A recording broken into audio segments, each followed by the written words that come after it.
Hello everyone, this is Ultralavos, and I just wanted to share an idea that I came up with you all and see what you think. This is called the Ultralavos rating system.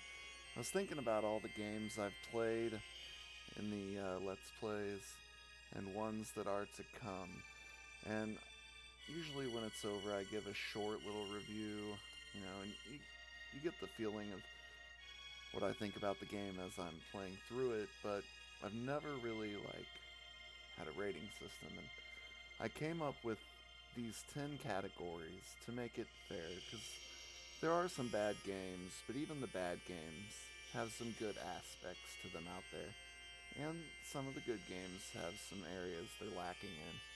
But 10 categories here, I think it covers most everything for a retro video game. And before I do my first one, which I'm going to go back and do all of my LPs that I've done, not including the hacks, but actual games. And I was going to rank them all, do one video at a time, going a little in-depth on them. But this is the rating system. What we have here is, the first category is Unfairness. Now, a lot of the old school games, Unfairness is the norm. That's things such as impossible situations, overload of monsters that there's no way you can get through, jumps that are almost impossible unless they're perfect, or even some of that maybe like games that you have one life and no continues, stuff like that. Anything that seems a little unfair, bugs, stuff like that, that make Battletoads 2-player version on the that level with the roller later on. Good luck with that. But so that's Unfairness. So the more fair the game is, the higher the ranking will be. If it's just full of bugs and luck is the only way you're getting through, that'll be a lower ranking. Next category will be level design. Now, this can mean different things depending on the game, because not all games have levels that you go through. There's some open world type games, and you have, puzzle games.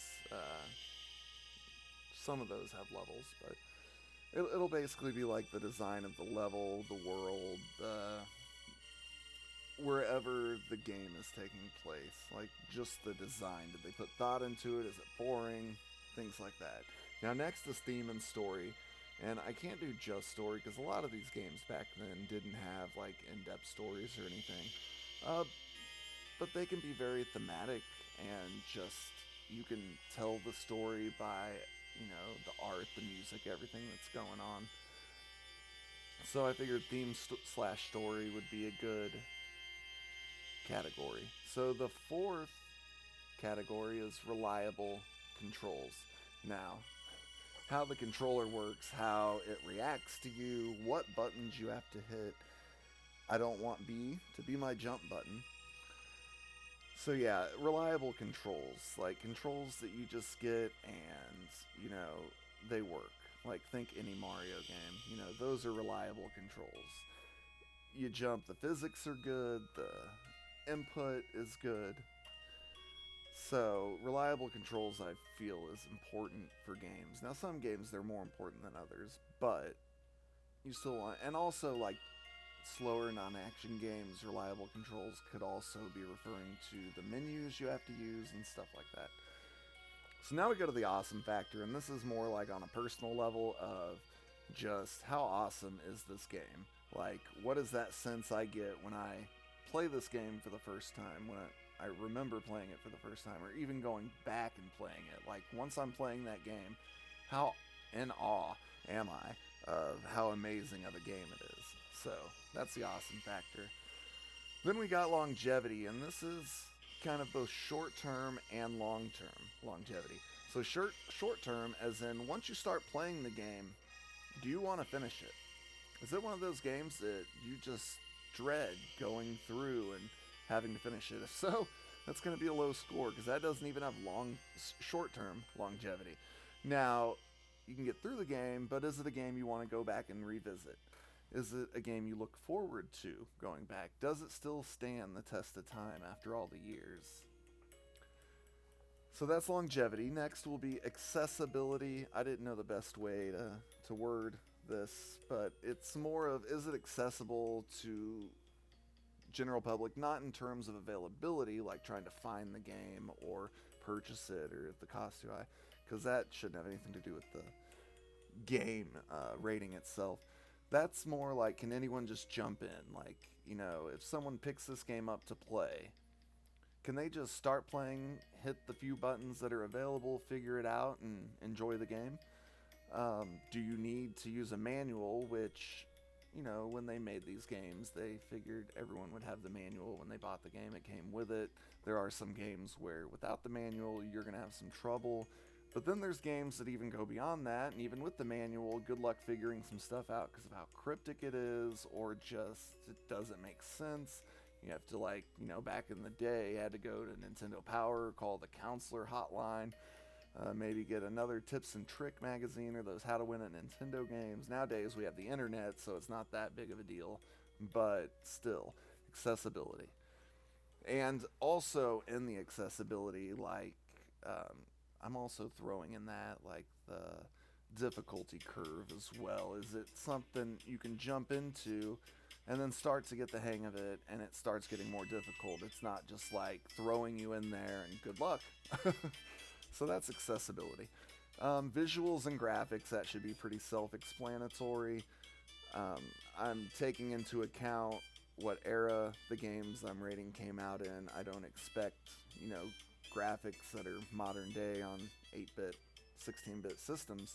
But for that time, did they use what they had to make something visually pleasing? Did they do a good job getting across the effects they were trying to get? Did they use colors that went well and doesn't make your eyes just want to bleed because of how bad the palette they chose was? So that's visuals and graphics. Then originality, which I find is important when going back and looking at these games, because even though some games aren't the greatest, there are some that what the game did is very original, and I always have a soft spot for games like that. Even if they didn't succeed with what they were trying, I like the fact and give them, credit for trying something different. It may fail, but hey, at least they tried it. It may be good, and it only may be good to a small group of people that enjoy the game, and it has a cult following. But that's originality. Is it something that hasn't been done? Are they trying something new? Bonus points if, that game came out and it just was amazing with what they did, and people have tried to mimic it but can't do it correctly. So that's originality. And I'm also going to keep in mind, like a game back then may have been original and now there's tons of clones of it and it's played out, but was that where it started? If so, if it was one of the pioneers of whatever it was, there's going to be some originality. And of course, last and definitely not least, sound and music. Music, very important to me in video games. I enjoy video game music. Hell, I'll even throw some on and listen to it in the background a lot. It's just nice, soothing, relaxing. If it's good. Now, you can get a really low score on this if you got really bad music, repetitive, only like one track. Maybe, a game like Deadly Towers where for some reason the music just keeps restarting every 3 seconds because you go into a different screen. Or if the sound effects are super repetitive, super annoying.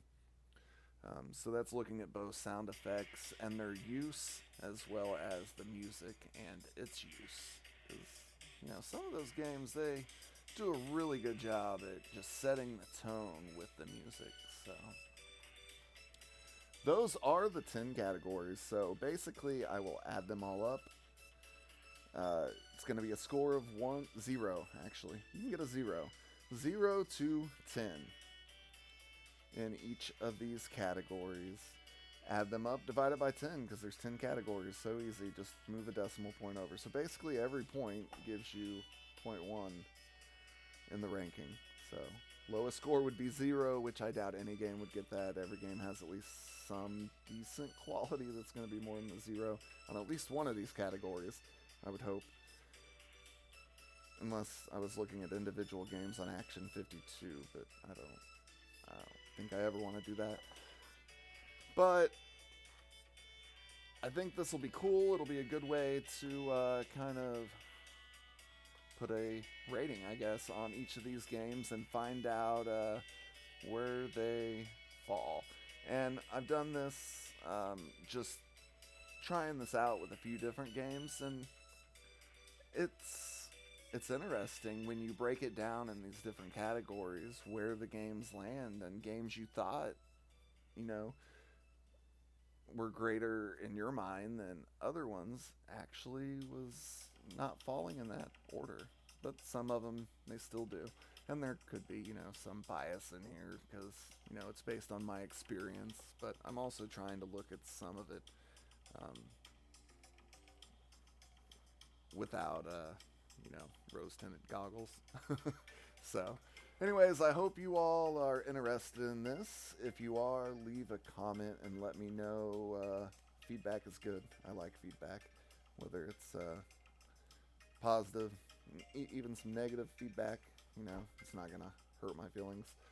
So, does this sound like a cool idea? Do you look forward to these? If this is something people want, I will start releasing all the old Let's Play videos, the games I did there, periodically. I don't know if I'll go in any order or just randomly when I get around to it. Make a video about it, go into some detail, and then on new ones coming forward, I will probably do one after I get done playing it and release it the day after, maybe the same day as the final video for that game. And if it's an LP mini, I'll probably release them both at once. So I thought about just tacking them on to the end of the LP minis, but then I figure if I do it as a separate video, I can have a playlist just of the ratings if there's people that just want to go through and watch those. So figure that would work. Well, thank you all for watching. I appreciate it, and I will see you all next time.